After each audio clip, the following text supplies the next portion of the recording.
of that is spent on food imported into the state. Because what we don't grow is broccoli and tomatoes and onions and garlic and all those things that people eat that we could eat and would eat if it were grown in Iowa, but isn't.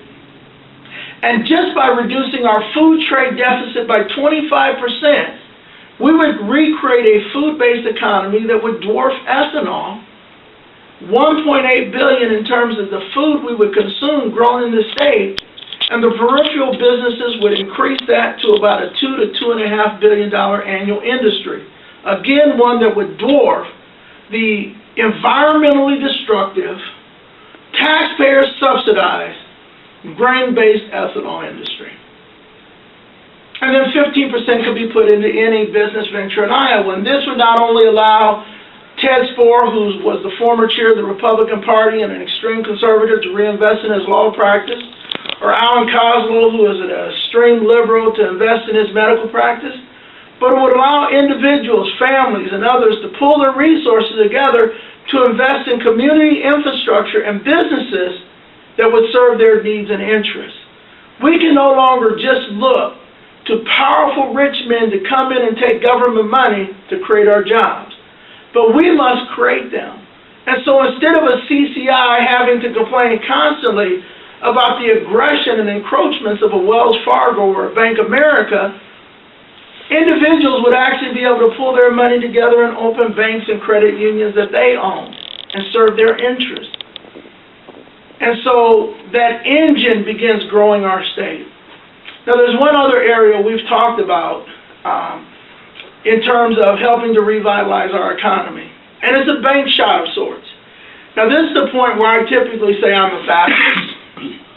I'm an ordained Baptist minister, and while I'm not perfect, I don't drink, I don't smoke. Our newspapers do not accept gambling, liquor, tobacco, or sexually oriented advertising dollars. But that also gives me the ability to say that I do not see a significant difference morally between drinking whiskey and smoking weed. And I do not see a significant scientific difference between smoking cigarettes, the most destructive form of tobacco use, and smoking weed. And as a state, we would save a huge amount of money by ending the hypocrisy of this war on people who cannot afford defense attorneys who are frat brothers. So let's end drug possession from being on the criminal docket and move it to the civil docket where folks pay a fine. This will save us huge amounts of tax dollars currently spent locking up individuals for not having a governor for a father or a prominent defense attorney representing them. Now, I might not have this position if we didn't know that there is overwhelming empirical evidence that if you're rich, you get a slap on the hand, and if you're poor, you go to jail. But this is Iowa, where justice is purchased and is a commodity like pork bellies and soybeans. So let's end the farce. More than 20% of those incarcerated in our state are on drug-related offenses, and many of the crimes that aren't listed primarily as drug-related offenses are peripherally connected to the drug trade, like violent crimes, robbery, and others. So the Department of Corrections spends nearly $400 million a year. Human Services spends a huge amount of money taking kids, and we go on down the rabbit trail.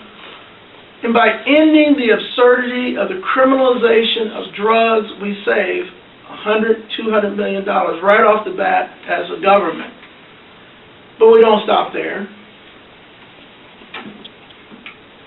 Medical marijuana is a no-brainer. My sister had cancer. She was prescribed medical poison called chemotherapy.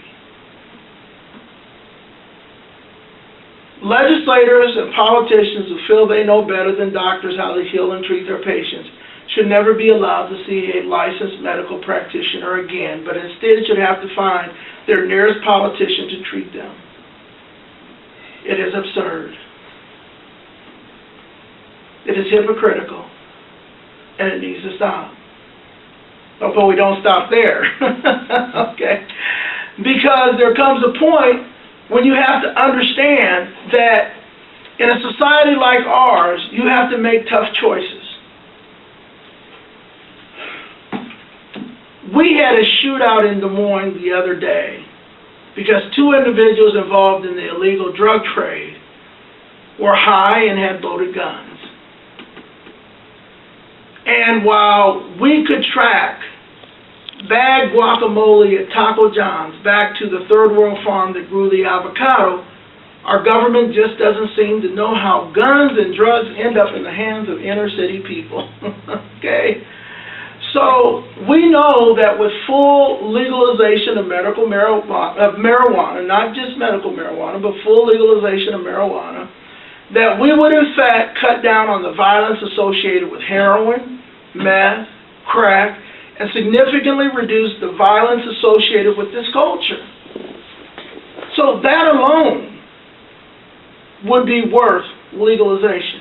But we also don't want two things to happen. We don't want it to be commercialized so that folks like Philip Morris control it, or the big pharmaceutical companies control it, or we have criminal cartels that are importing it into our state. So we suggest a multi-part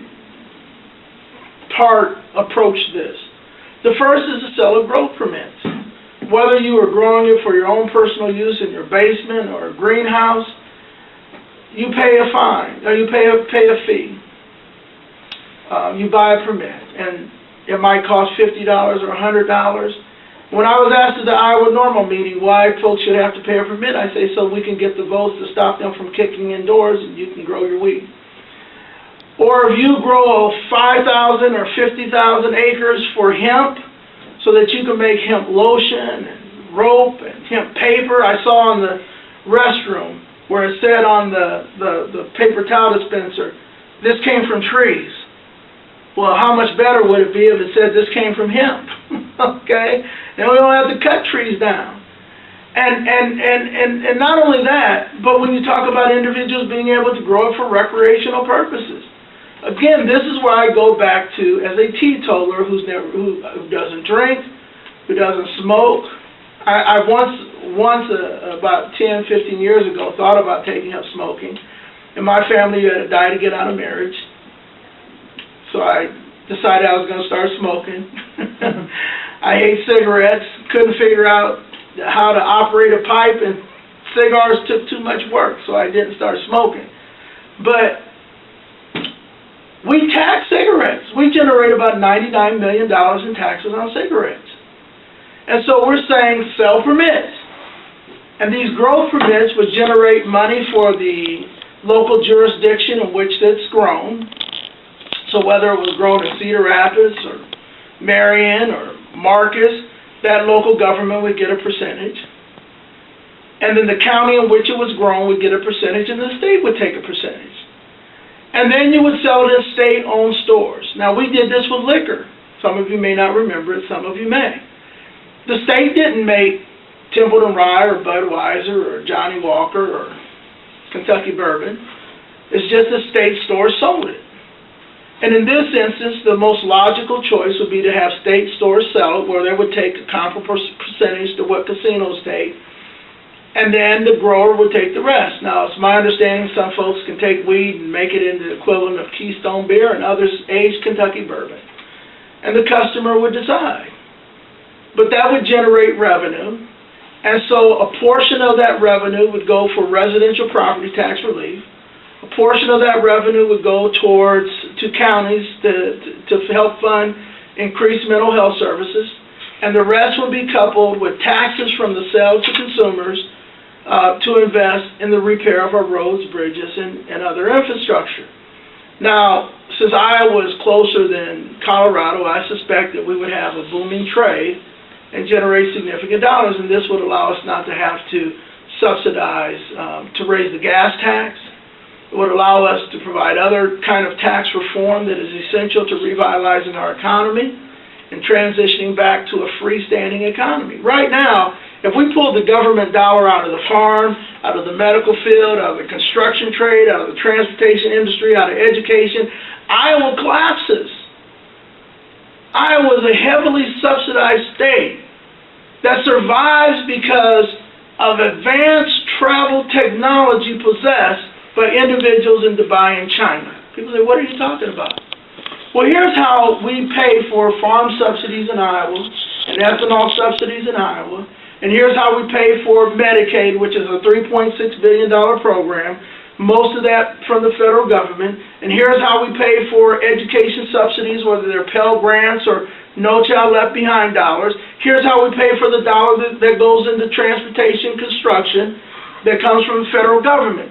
We pick up a phone and we call somebody in China or Dubai. And we say, we need some money to pay for some food stamp cards. We need some money to pay for some airport construction. We need money to pay for some education subsidies. And then they get in a time-traveling machine and travel to the future where our children and grandchildren and great-grandchildren work. And they take their money and they return to 2014 and pay the bill. Because we're broke and don't have the money to pay for our reckless and irresponsible governance. And so every time we receive a federal dime in this state, it comes from the future because we do not possess it in the present. And so we must transition from dependency on those dollars to self-sufficiency. This helps us transition. So now we've generated money for local, state, local county, and state government. We have created significant jobs, whether it's in the hemp industry, or we've saved money, whether it's from locking people up. And then we are able to take those dollars from taxation and coupled with revenue sharing, and we're able to put that in rebuilding our roads, our sewers, our bridges, cleaning our waterways, planting trees, and rebuilding our infrastructure. And this would create good, high-paying jobs. Now, we don't need to do the same thing we did with prison and school construction, where we gave that money away to our buddies in Missouri and Illinois. But create a mechanism here where we hire Iowans to do those jobs at good Davis-Bacon wages in all 99 counties to rebuild our infrastructure. We're talking about more than $1 billion windfall between what we save and what we generate and what we generate by investing. When we take people from the welfare rolls and put them onto the employment rolls, when we take people who are currently working 2 and 3 jobs, and we're now able to have them work 1 job as a family where they're able to spend the kids, there are tremendous benefits. And not only are there tremendous benefits on the front end, if we reduce Medicaid dependency by just 50%, we not only save $1.8 billion as taxpayers, but we actually save $700 to $800 million as Iowans. Those savings would allow us to phase out the corporate income tax, which generates $511 million in fiscal year 2012, and not much more in the last couple of years. And it not only would attract new businesses to Iowa because of that revision in our tax code, but more important, it would end the punitive tax that is the corporate tax on small businesses.